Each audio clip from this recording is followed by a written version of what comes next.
பொதுமக்களுக்கு ஒரு துயர செய்தி. திருப்பத்தூர் மாவட்டம் நாட்றம்பள்ளி தாலுக்கா ஆத்தூர்குப்பம் பஞ்சாயத்து. அந்த பஞ்சாயத்தில் பார்த்திங்க அப்படின்னா செல்லியம்மன் பனந்தோப்பு அப்படிங்கிறது இந்த ஏரியாங்க.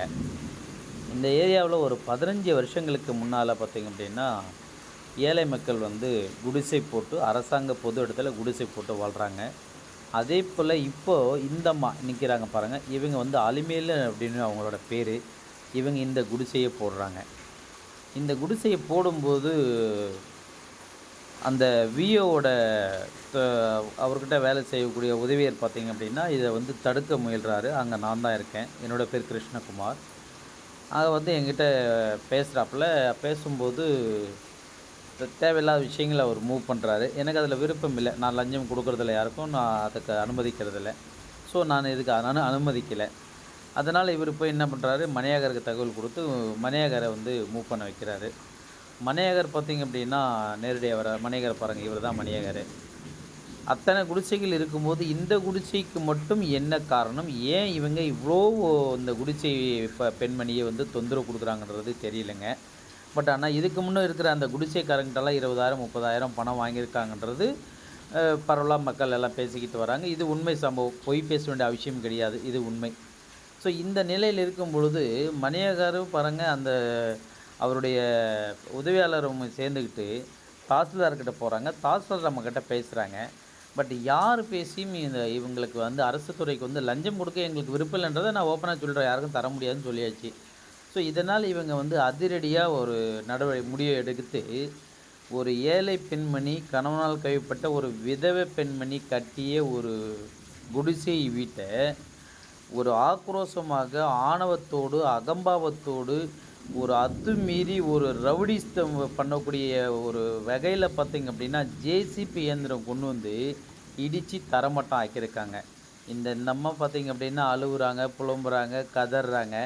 ஒரு ஈவு இறக்குமே இல்லாத ஒரு மிருகத்தை விட கேவலமாக நடந்திருக்காங்க தாசில்தாரும் மணியகரும் இன்னும் அவங்க கூட இருக்கக்கூடிய ஆட்கள் எல்லாம். ஸோ இது ஏன் இந்த பண்ணுறாங்க அப்படின்றது வெளிப்படையாக இதை யாரும் பேச மாட்டேங்கிறாங்க, பயப்படுறாங்க. காரணம் என்ன, தாசில்தார் எந்த ஒரு தகவலும் இல்லாமல், எந்த ஒரு மனுமும் இவங்களுக்கு கொடுக்காம, எந்த ஒரு உரிய ஆட்சியருடைய உத்தரவும் இல்லாமல் ஜேசிபி வச்சு சூறையாட வேண்டிய அவசியம் தாசில்தாருக்கு என்ன இருக்குது? இவங்களுக்கு யார் இந்த அதிகாரத்தை கொடுத்தது? முறைப்படி இதுக்கு நியாயம் வேணும். இதுக்கு நியாயம் கிடைக்கணும். இந்த மாவட்ட ஆட்சியருக்கு இதை நாங்கள் கொண்டு போகிறோம். அது மட்டும் இல்லாமல் நம்மளுடைய சிஎம் அவர்கள், புதிய சிஎம் அவர்களுக்கு இதை நாங்கள் கொண்டு போகிறோம். இந்த ஏழை பெண்மணிக்கு இவ்வளோ துயரத்தை நீங்கள் ஏற்படுத்தக்கூடிய அவசியம் என்ன? உங்களுக்கும் அவங்களுக்கும் என்ன உடன்பாடு இருக்குது? எதுக்காக இவ்வளோ ஒரு கோர சம்பவத்தை நீங்கள் செஞ்சுருக்கீங்க? நீங்கள் ரவுடிஸ்தனம் பண்ணுறதெல்லாம் உங்கள் குடும்பத்தில் வச்சுக்கிடணும், பொதுமக்கள்கிட்ட காட்டக்கூடாது. அரசாங்கம் உங்களுக்கு பொதுமக்கள்கிட்ட வரிப்பணத்தை வசூலித்து உங்களுக்கு சம்பளம் கொடுத்து பொதுமக்களுக்கு சீர் செய்யக்கூடிய விஷயங்களை பண்ண சொல்லி மட்டும்தான் உங்களுக்கு அதிகாரம் கொடுத்துருக்காங்க. தவிர குடியிருக்கக்கூடிய ஒரு குடும்பத்தை போய் நீங்கள் அழிக்க சொல்லி உங்களுக்கு அதிகாரம் கொடுக்கல. இதுக்கு நீங்கள் பதில் சொல்லி ஆகணும். இது மட்டும் அல்லாமல் நிச்சயம் இந்த விவரத்தை நாங்கள் நீதிமன்றத்துக்கு கொண்டு போகிறோம்.